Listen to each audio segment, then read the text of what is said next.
At the beginning of time, before the flood, the world was a place of indescribable beauty and incomparable diversity. The forests were dense and vibrant, filled with majestic trees whose tops touched the heavens.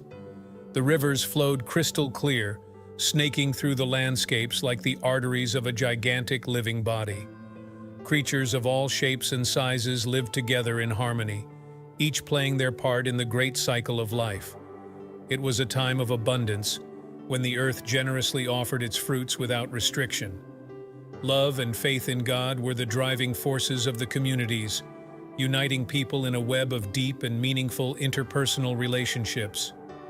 Over the years, however, human nature began to deviate from its original course. Greed and corruption infiltrated people's minds, causing a moral degeneration that spread like a poison.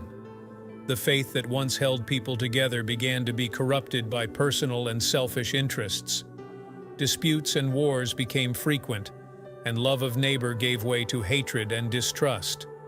Leaders, who were supposed to be examples of virtue, fell into disgrace, plunging their nations into increasing chaos. Kindness, which was once abundant, became scarce like a valuable and rare resource.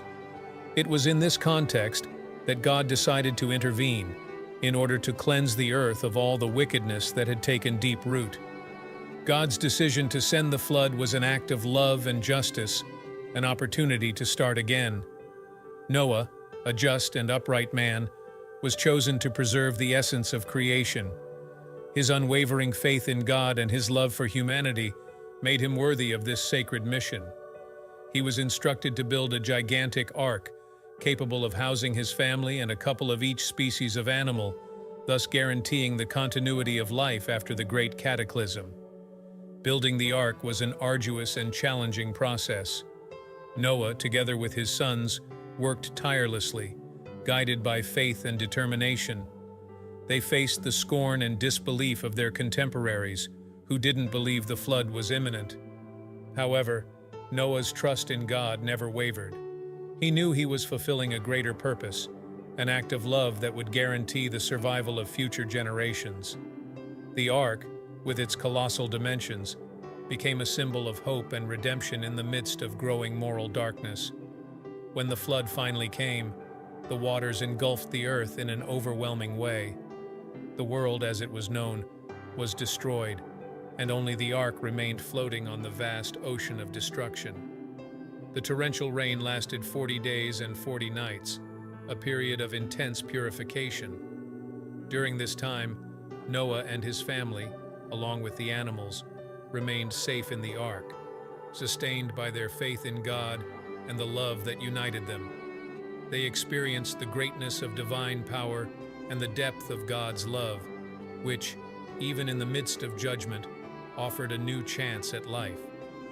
After the flood, when the waters finally began to recede, the ark rested on Mount Ararat. Noah and his family, on leaving the ark, were greeted by a transformed world. The earth, purified by the waters, was ready for a new beginning. They built an altar and offered sacrifices to God in an act of gratitude and reverence. The rainbow that appeared in the sky was a sign of the covenant between God and humanity, a promise that never again would a flood destroy all life on earth. This moment marked the beginning of a new era, where faith and love were to prevail over corruption and evil. The story of the flood is a powerful testimony to God's love and justice. It reminds us that, even in times of great adversity, faith and love can guide us through the storms. It is a call to reflect on our own lives and actions, always seeking to align ourselves with the divine values of kindness, justice, and love of neighbor. Like Noah, we are called to be examples of integrity and faith, building our own arcs of hope and redemption in the midst of the difficulties of the modern world. Given everything we've seen, how can you apply the teachings of this story to your life? Are we being upright and just like Noah, or have we let greed and corruption affect our actions? It's a time for deep reflection. How can we build our own arcs of faith and love to weather the storms of life? Think about the areas of your life that need a fresh start and how you can cleanse your soul of negative feelings. What are you willing to change in order to live according to the values of faith and love that God has taught us? If you enjoyed this video and want to continue learning about such important and transformative topics, subscribe to our Divine Passages channel and turn on notifications. That way, you won't miss any new content and you'll continue on this journey of spiritual growth and learning. Let's seek a better world together, guided by faith and divine love.